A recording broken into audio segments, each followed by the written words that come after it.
Dollar kursi yana pasaydi. O'zbekiston Respublikasi Markaziy banki xorijiy valyutalarning o'zbek so'miga nisbatan 31-iyul kuni amalda bo'ladigan qiymatini belgiladi. Unga ko'ra dollarning rasmiy kursi 28,87 so'mga tushdi va 12.06,39 so'mni tashkil qildi. Yevro kursi 54,76 so'mga ko'tarilib, 13.765,33 so'm etib belgilandi.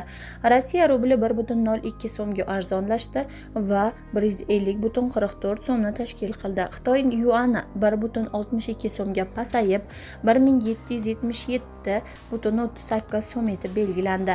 Oltinning 1 grammi uchun narx esa 1100 so'mga tushdi va 1,836,900 so'mni tashkil qildi. TradingView ma'lumotiga ko'ra, bugun 30-iyul Toshkent vaqti bilan soat 16:00 holatiga ko'ra Bitcoin kursi 2,641,059 so'mga tushdi va 774,519,066 so'm etib belgilangan.